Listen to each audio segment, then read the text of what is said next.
Estamos iniciando mais uma edição do Contaê. Hoje estamos recebendo o advogado Dr. Marcelo Gondim. Marcelo Gondim é advogado especializado em imigração para os Estados Unidos, com mais de 20 anos de experiência em processos de green card e vistos americanos. Ele é licenciado pelo estado da Califórnia. Marcelo nasceu no Brasil, mas também possui cidadania americana.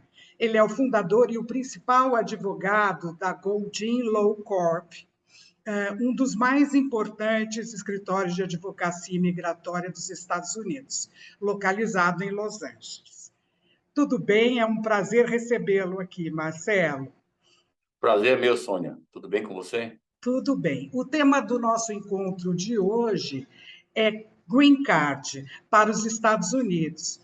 O Marcelo, posso chamá-lo de Marcelo ou prefere Por que chame favor. de doutor Marcelo? Não, Marcelo tá bom, é meu Tá nome bom. mesmo. O Marcelo vai conversar com a gente sobre as possibilidades do Green Card, né, que é a especialidade do escritório dele de advocacia, o que permite ainda o sonho de muitos brasileiros de ter acesso ao mercado norte-americano, às vezes para o trabalho e às vezes para a própria educação. Não é verdade? Como é que migrar ainda para os Estados Unidos é muito difícil? Como é que a pessoa pode conseguir realizar esse sonho com Green Card?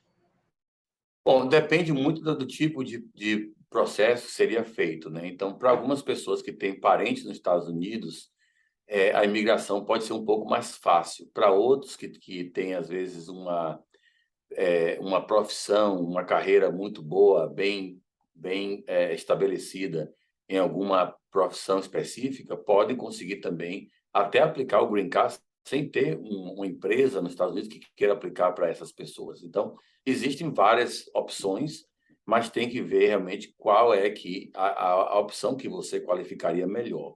Então, não existe uma resposta rápida para como se deve migrar para os Estados Unidos. O ideal é fazer da forma correta, né? E da forma correta nem sempre é o que as pessoas buscam, mas é a forma melhor de fazer.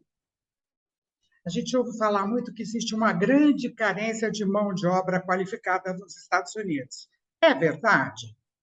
Quais Existe são? mão de obra existe carência de qualquer tipo de mão de obra agora, Sônia, não somente qualificada, como até mesmo aquela mão de obra que não precisa de qualificação específica. Por exemplo, motoristas de caminhão, motoristas para entrega, né, para fazer delivery, aquelas nene, babá, não é, no caso, também está em falta pessoal que trabalha em restaurante, trabalha na agricultura, trabalha em limpeza, pessoal que trabalha em jardinagem,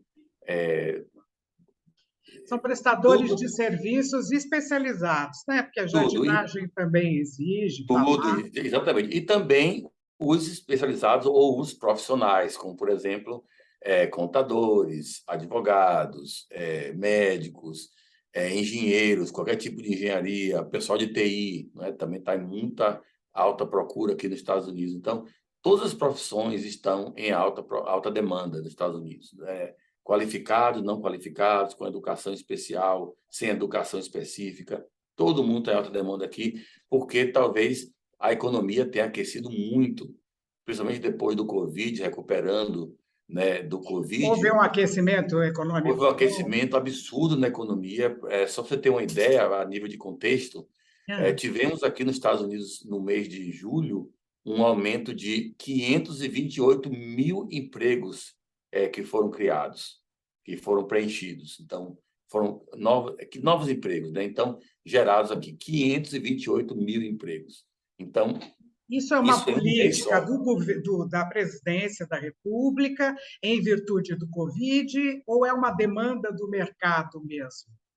É uma demanda do mercado mesmo. Obviamente que a política do governo atual é muito mais favorável aos imigrantes, tá, do que a política do presidente anterior, que não gostava de imigrantes, não gosta de imigrantes, e fez tudo para limitar a imigração legal e ilegal. Tá? A administração anterior, pelo menos, está tentando fazer com que a imigração legal fique mais fácil. Por isso, tivemos aí um número recorde de green card por trabalho emitidos esse ano, né? Foi para 280 mil foram liberados. Então, esse ano, por conta da mudança na administração que está no comando agora, né? Essa notícia que ele está nos trazendo é muito importante, uma vez que o cenário nacional no Brasil, o nosso cenário no Brasil é ainda de desemprego, né, e de uma retomada da economia. Quer dizer, para quem quiser realmente conquistar um trabalho, conseguir uma melhor acho que uma melhor remuneração em relação à remuneração que nós temos aqui, isso eu digo em relação à nossa moeda, né, e com a moeda americana, eu acredito que as explicações que você venha nos dar vão ser muito acessíveis e muito interessantes para quem estiver nos vendo, né? Qual que é o primeiro passo que a pessoa que estiver nos assistindo pode dar se puder estar qualificado para um green card? A pessoa Bom, passa por algum tipo de consulta ou avaliação inicial com vocês? então, veja bem, na parte a consulta deveria ser sempre o primeiro passo, tá? O primeiro passo é a consulta. E nesse ponto aí, já que você tem, vamos dizer que a sua página ou o seu canal seja de serviço público, né? De utilidade pública, né? Também, além de outras coisas mais, de entretenimento. Também, sim, Mas, obviamente, mas é muito bom alertar sobre a consulta, porque existem muitos YouTubers, muitas pessoas dando consulta, muitas pessoas se passando por advogado sem ser, tá? O advogado brasileiro não é advogado nos Estados Unidos, tá? Eu fui advogado no Brasil e sou advogado aqui porque eu tenho uma licença no estado da Califórnia, mas se o advogado tem a licença do Brasil, a OAB, e não fez a prova de algum estado aqui americano, não tem licença para dar consultas sobre lei de imigração dos Estados Unidos, tá? E tem muitos fazendo isso.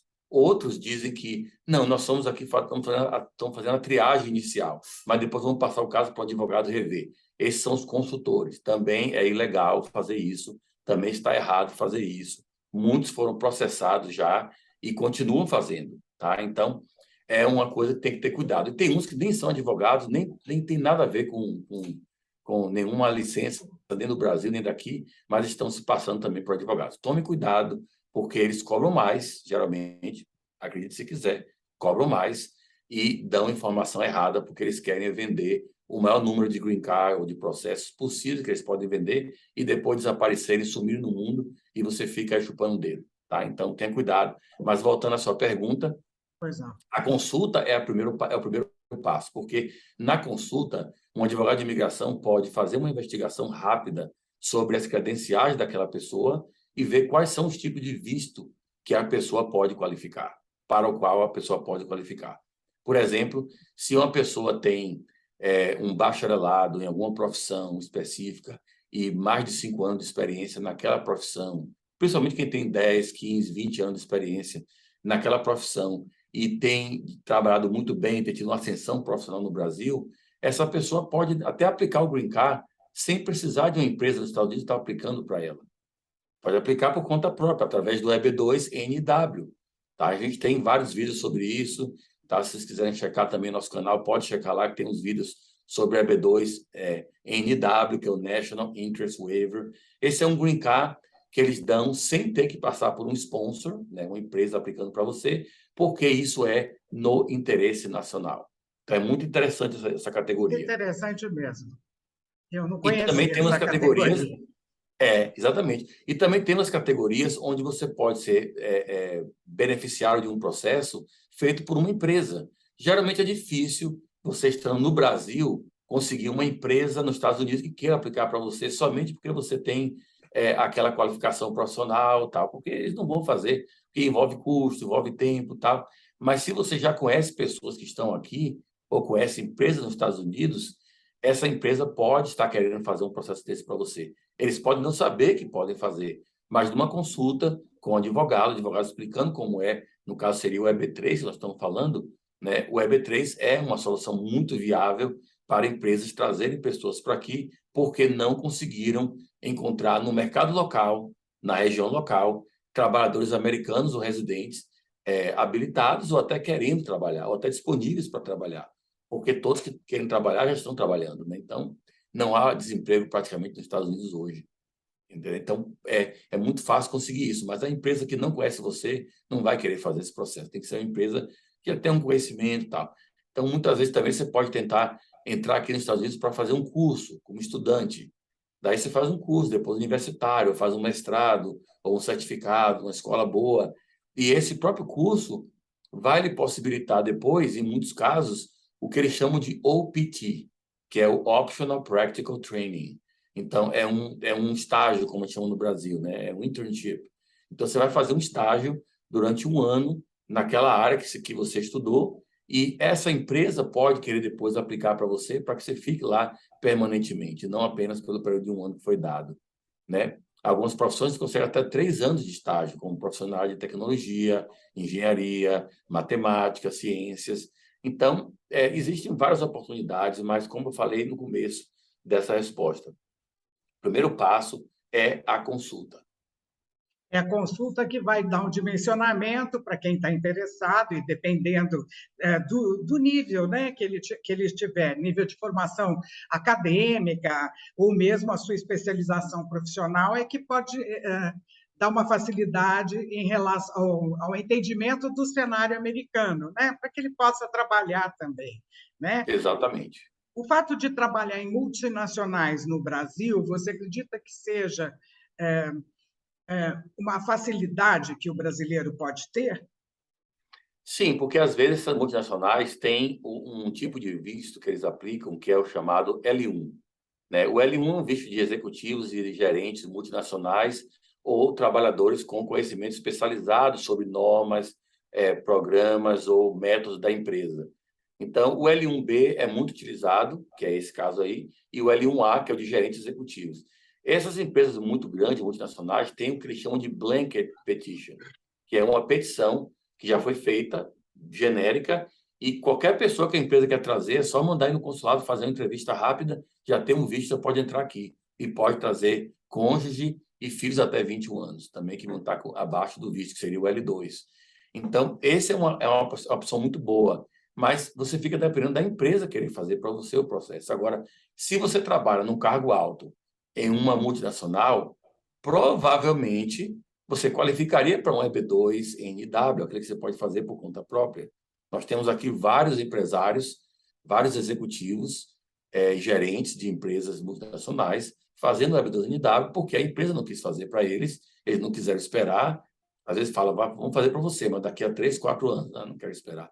Eu quero ir embora do Brasil agora. Então, eles optam por fazer o processo por conta própria agora, porque eles querem estar Sim. em controle de quando eles vão poder vir para cá. E o profissional que vai trabalhando, ele pode levar a sua família, e a família também tem que tirar um green card? Sim, se uma pessoa se uma pessoa tiver uma oferta de trabalho para um green card, pode trazer o cônjuge e os filhos até 21 anos e também vão ter o green card, né? Então, é uma coisa bem interessante, porque, por exemplo, o cônjuge e os filhos não têm que qualificar individualmente para o green card.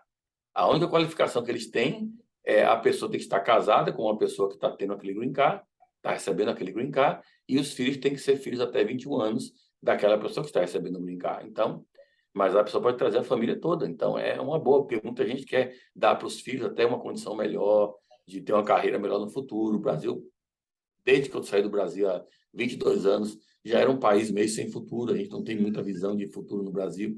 Então, às vezes, você pode querer trazer seus filhos para aqui. Inclusive, Sônia, interessante que você perguntou isso, porque tem muitos clientes que a gente tem aqui que têm uma vida estabelecida no Brasil. Eles não precisavam realmente, economicamente, vir para cá.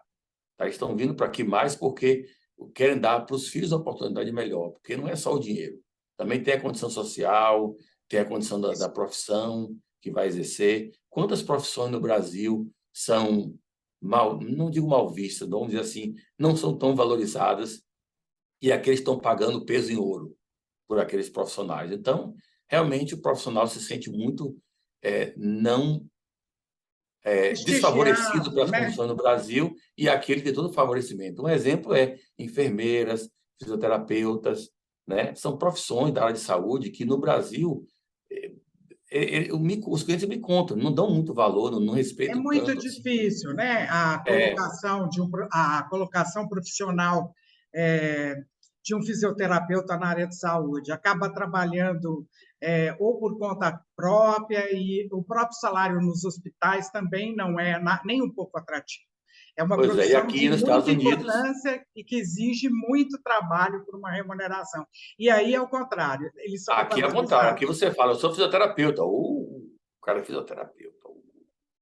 Ah, eu sou enfermeira registrada.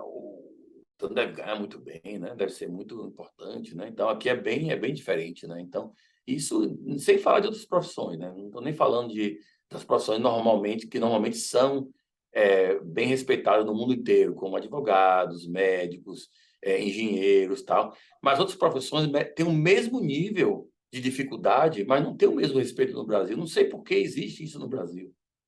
Talvez pela fartura, né? Tem tanto desemprego que Sim, tem muito profissional naquela área. Então, se ele o não número tratar de bem meu funcionário, desempregados ele saiu onde hoje mais no 10. nosso país é muito alto, né? O número É, de desempregados e a situação, eu acho que também a situação de violência do nosso país, né? A cidade de São Paulo, onde eu vivo, a cada dia se apresenta, é uma caixa de Pandora, é uma surpresa, né? E para bairros, o meu bairro aqui, que é a Aclimação, é um bairro tranquilo para se ter o escritório, para se viver, né? Era. Hoje, nada mais em São Paulo é muito tranquilo. Então, eu acredito que esse cenário também possa contribuir para que as pessoas também queiram ir para um outro país para viver de uma outra maneira. Como é que você foi parar em Los Angeles, que você está, a cidade? sim, sim, Sim. Los Angeles.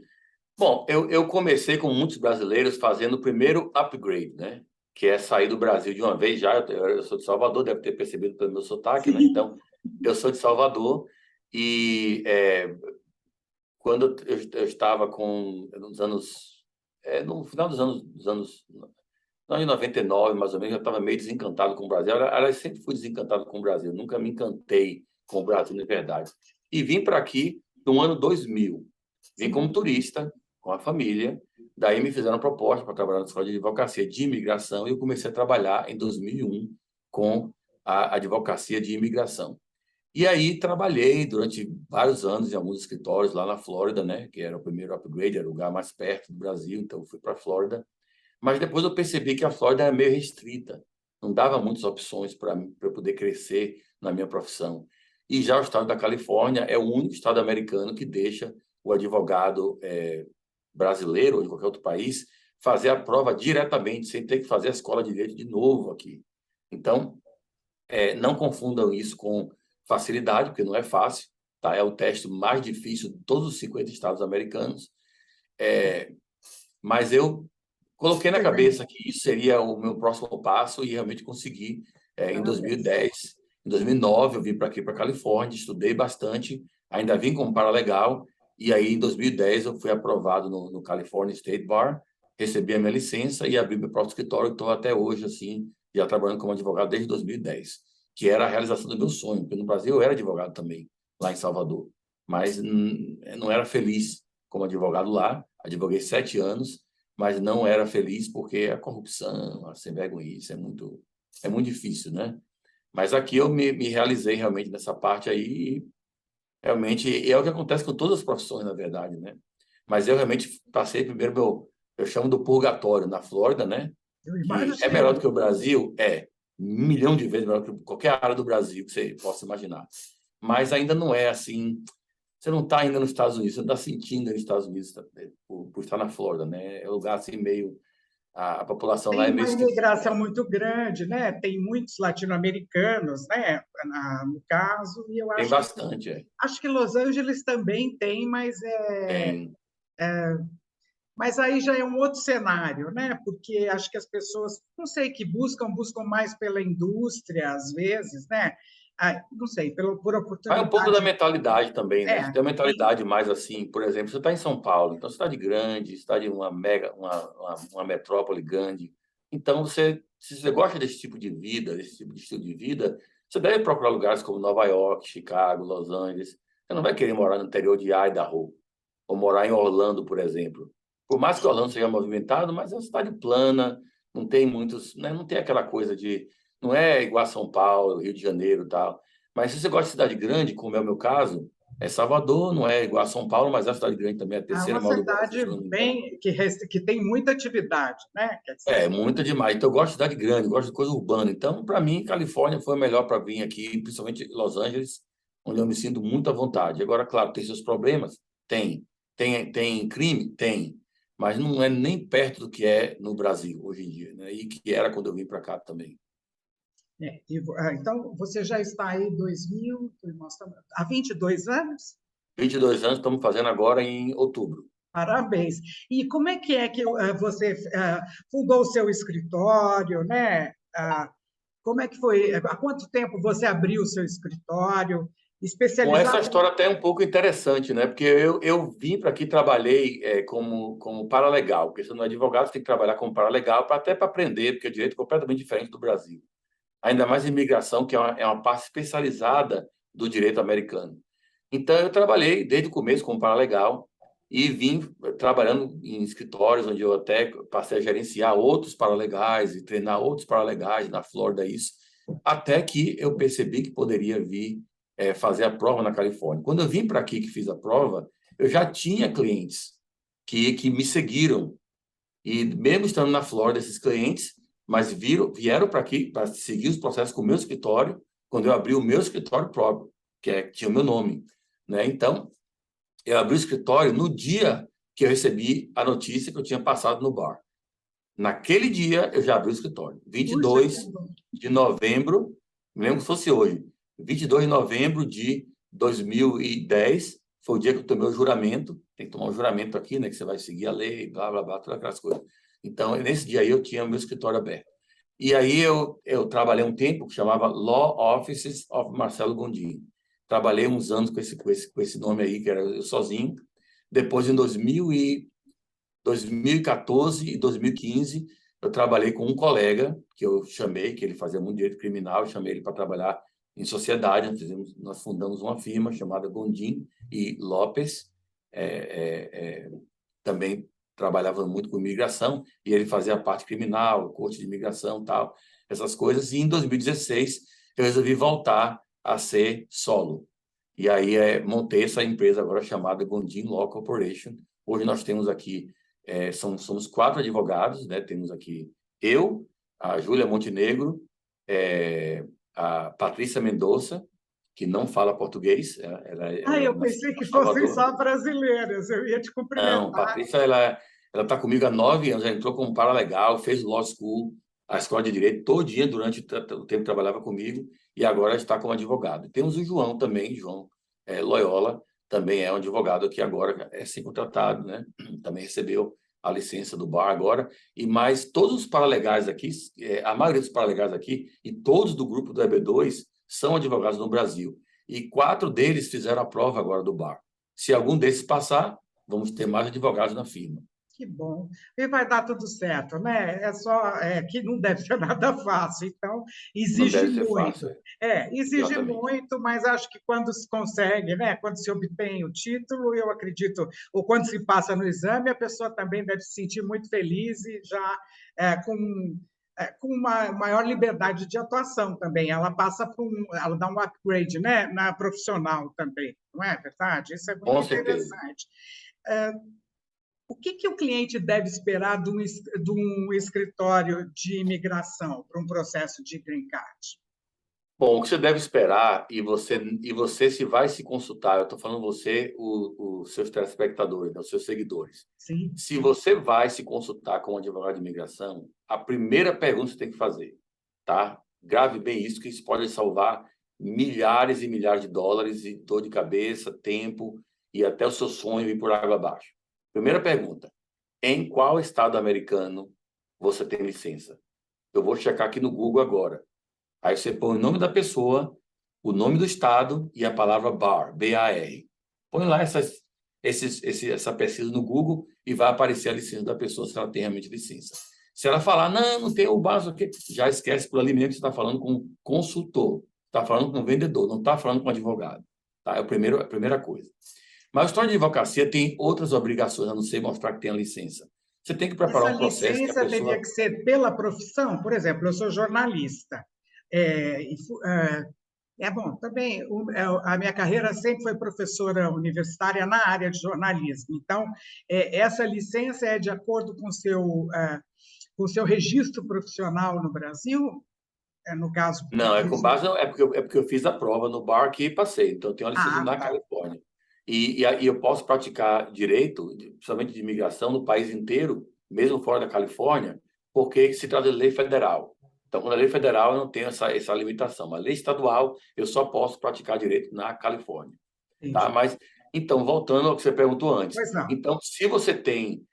se está com sua advocacia, sua advocacia tem que prestar outros serviços a você. Por exemplo, tem que dar uma consulta honesta, tem que lhe apontar o tipo de visto ou das opções que, honestamente, o advogado pensa que você qualifica bem, lhe contar o que vai ser preciso para o processo, qual a sua estratégia para o processo para ganhar o seu green card ou o seu visto, né? E os riscos que você pode estar correndo de ter aquele caso negado, que pode ser um problema para o seu processo. Então, se o advogado não faz essa análise para você, você não está tendo uma consulta com um profissional de respeito, um profissional que tenha a qualidade que você merece. Então, tenha cuidado com isso, porque ele tem que lhe dizer essas opções. Eu acho que para você a melhor é a opção A, B, C, ou o que seja lá, tal, e passar para você os riscos, os custos de cada uma dessas opções e não pensar no que é melhor para ele ou ela. Tá? O advogado não deve pensar, eu vou cobrar esse caso aqui, é melhor fazer porque é mais caro, eu ganho mais honorários. Não. Tem que falar os valores e, olha, na minha opinião, o melhor é esse. Muitas vezes a gente fala aqui, por exemplo, com os clientes, essa opção aqui é boa, mas é cara. Essa opção aqui é bem melhor e até mais barata. E a gente faz, porque o cliente satisfeito traz mais clientes e é o que você tem que fazer. Não é só porque traz mais clientes, mas porque quando você toma aquele juramento, eu tive que tomar aqui, levantou a mão lá na frente do cartório lá, você tem que realmente ser honesto com o cliente. Você deve isso ao cliente e ao público em geral. A juramento é para isso, né? E também fazer um processo que você tem conhecimento. O advogado tem que ter esse conhecimento sobre o processo. Se eu pegar um caso de um tipo de visto, por exemplo, que eu não saiba fazer muito bem, não tem isso que eu estou fazendo há muitos anos, então eu faço todos os tipos de visto. Mas vamos supor que aparecesse um trabalho que eu não sou tão bom naquele trabalho. Eu tenho que avisar o cliente, olha, eu vou entrar com isso aí, mas eu vou tomar um tempo maior para me informar sobre isso, Familiarizar, né? para chegar no nível que você merece, ou vou me associar a um colega que não vai lhe custar nada mais. Então, essas coisas têm que ser passadas para o cliente. A gente tem que ter essa transparência, né? E saber. Então, o escritório de advocacia de imigração, ele não vai só vender para você sonhos. Ele tem que passar para você realmente uma noção exata de quais são suas chances, o que pode acontecer com o seu caso e qual vai ser a sua trajetória de quando assinar o contrato até o dia que tiver a entrevista final e receber o seu green card. Se eu quisesse o green card, né? Então, pelo um período, há uma certa questão em relação à idade, acho que um número maior para pessoas mais jovens, pessoas após 60 anos ou 50 anos têm maior dificuldade? Porque Não, aqui, não, e para nós é não, muito aqui não tem. importante essa pergunta, porque há um processo aqui no Brasil de idadismo. Então, as pessoas que pós 50 ou 55, que pode ser uma fase de aposentadoria, né, estão procurando outros caminhos. Então, essa nossa entrevista eu posso direcionar para eles também, para esse público, né? Você vai ficar surpresa, Sônia, mas aqui é diferente. Aqui é o contrário, na verdade. Aqui, quanto mais idade você tiver e mais tempo de profissão, mais valor você tem. Um exemplo é aquele visto que a gente falou, aquela categoria de green card que a gente falou há Sim, umas 3 perguntas atrás, o EB2NW. Se você tem 25 anos de idade, não é um processo bom para você, tá? Não é, talvez até com 30, nem todo mundo consiga qualificar. Você tem que estar com 45, 50, 40, tal, 10, 15, 20 anos de experiência. Aí você está bem qualificado ou qualificada para fazer esse processo. Para fazer uma B12 de W com um jovem, muito jovem, a não ser que seja prodígio, né? Que eles começam com 12 anos, estava formado já, mas fora isso é muito difícil. Então, aqui a experiência a bagagem profissional tem peso para esse tipo de visto. Esse formato que você está preocupado aí, que você falou da idade e tal, é mais o formato canadense. É um pouco diferente. Lá eles têm um sistema de pontuação por mérito, né? A sua proficiência no inglês, o diploma que você tem de educacional, a sua idade, tudo isso conta, o número de pessoas na família. É uma série de cada um vai gerando os pontos ali e depois ver se você manteve. Então, se você tem uma idade mais avançada, já vai perder pontos na conta geral. Então, esse é um formato diferente. Aqui não tem nada da idade, inclusive na Constituição americana e no entendimento que as cortes dão à Constituição americana, é proibido discriminar por gênero, por idade, nacionalidade, qualquer outro tipo de grau protegido aí. Então, você não deve realmente discriminar. Então, a pessoa que tem... Muitos clientes falam isso para mim, já aposentados, eu estou com 70 anos, o que eu vou fazer mais? Mas, bom, se você aplicar com esse currículo aí, 40 anos de profissão, você tem um currículo bom, vai ser aprovado, e todos são aprovados, que são gente com muita idade. Então, realmente, é uma visão bem diferente.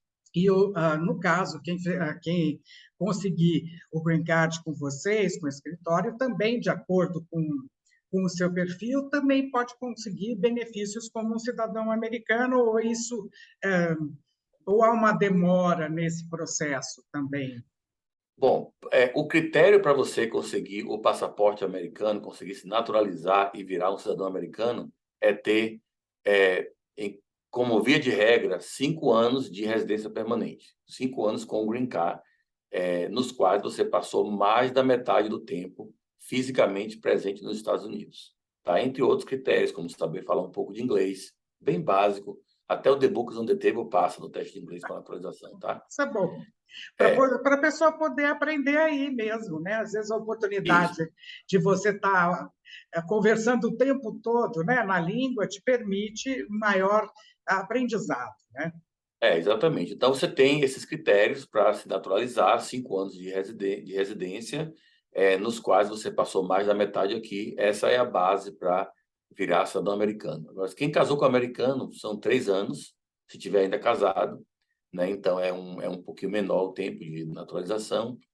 Teve uma época que podia fazer também pelo serviço militar, né? O cara tem um green card, se alista no serviço militar e pode, com 2 anos, conseguir também a cidadania, ou até antes.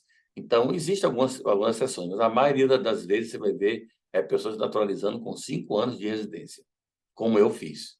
Né? Consegui Sim. meu green card em 2005, em 2010, assim que eu completei os 5 anos, ou melhor, logo antes de completar os 5 anos, você pode aplicar um pouquinho antes, 3 meses antes, eu já entrei com a minha aplicação para naturalização e já sou cidadão americano. É, eu gostei muito de conhecer a atividade do seu escritório, porque ele permite com que o brasileiro que queira tirar o green card tenha um pouco mais de confiança também, e a facilidade de ter um brasileiro aí também que toda tenha conseguido todo o benefício, a sua área profissional, né, estabelecida mesmo, né, oficializada no estado de Los Angeles, né? Isso permite com que você atue nos Estados Unidos todos com a sua No licença? mundo todo, No no mundo mundo todo, todo. porque Ah, ainda tá. mais com a globalização que existe hoje, com o Zoom, como nós estamos aqui, né, falando remotamente, você está no Brasil, eu estou aqui em Los Angeles, então, hoje em dia a gente dá 90% de consultas online, remotamente, como a gente está falando aqui agora, e 10% vem aqui pessoalmente, então, a gente tem muitos clientes fora da Califórnia, né? Inclusive, a própria Califórnia é muito grande, então, tem muitos clientes que estão em San Diego, que fica mais ou menos a 1h30 daqui. Temos aí clientes que ficam em São Francisco, são mais ou menos 6 horas daqui onde a gente está de carro, né? Então, a gente faz o processo de imigração para o país inteiro. E como eu falei antes, não tem limitação de jurisdição, porque a lei é federal. Então, a gente não está Isso é bom, limitando a né? lei do estado da Califórnia só. Amplia É, bastante, né? Amplia exatamente. bastante. Bom, eu não sei, eu acredito que a gente tenha conversado um pouco sobre tudo. Eu não sei se ficou faltando alguma observação, algum ponto interessante que seja importante o brasileiro, ou quem tiver interessado realmente, porque aqui a gente tem também uma comunidade hoje muito grande de imigrantes também, né? Quer dizer, Os imigrantes que estão aqui, que já podem estar também, já podem estar com a cidadania brasileira também, podem também se interessar por fazer o green card. O processo é diferente ou não?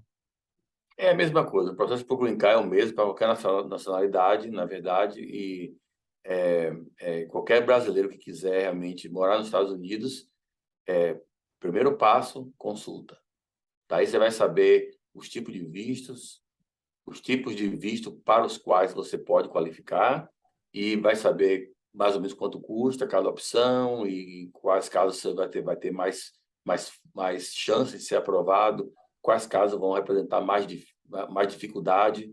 Então, é bom saber disso, que é o primeiro passo. Quanta gente vem para aqui sem saber nada disso, não procura se informar, acaba entrando aí tem o brasileiro que conversa, né, um com o outro, né? Aí fala, não, fica aí legal mesmo, porque para que pagar imposto, as coisas assim e tal, aí comete um monte de crime, e sem ser crime de violência, né? Mas cometendo um crime de evasão fiscal e tal, e ficando aqui indocumentado nos Estados Unidos esperando que passe alguma lei. Então, tem muita gente que vem para aqui e não sabe o que fazer, não sabe o que fazer no começo, no como se legalizar, como não ficar ilegal no primeiro ponto, para nem precisar se legalizar, né? Então, realmente é bom se informar, tem canais do YouTube que informam isso muito bem, como está você fazendo aqui agora, mas tenham cuidado, gente, tem muita armadilha por aí, tá? Tem muita armadilha, Isso é mas muito você tem como importante, saber, né? é, É você muito tem como importante. saber se é uma armadilha ou não. Não é tão disfarçado assim, não, dá para você descobrir. Bom, quem tiver interessado, então, em conhecer mais o trabalho do Dr. Marcelo e do escritório dele, a Goldin Law Corp, e até agendar uma consulta inicial, né, de avaliação das possibilidades também dele conseguir, né, o green card, enfim, como você mesmo disse, há uma abertura de mercado, houve uma abertura de mercado muito grande, e a gente pode ter uma mão de obra qualificada também querendo entrar no mercado norte-americano de trabalho, uma vez que o nosso cenário não é o mesmo que o dos Estados Unidos, né? Eu vou deixar também no YouTube, e depois, quando eu repassar para o Instagram e para o Facebook, o acesso para o website dele, que é www.gondimlaw.com, né? Lá dá para encontrar todas as informações, né, com os tipos de vistos americanos que alguns que foram explicados para você e vocês podem também consultar os advogados, né, por meio do site também, fazer e conversar, né? Você tem mais alguma dica, mais alguma informação que você queira passar? Não, é isso aí, você já cobriu bastante terreno aí, né? Já vai ajudar bastante pessoas aí com o seu canal, né? Serviço de utilidade pública. Eu estou satisfeito.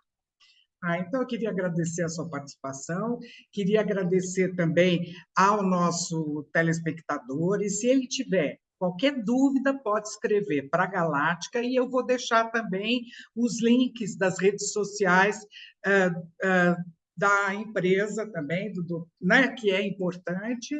Nossa, desculpa, do doutor Marcelo, e aí eu acho que, pelo menos, a gente fica aí, com uma segurança e uma credibilidade de um trabalho no, reconhecido nos Estados Unidos e internacionalmente também. Isso é muito importante, né? Muito obrigada, viu? Eu que agradeço, Sônia. Tudo de bom para você aí. Tá Boa bom. sorte.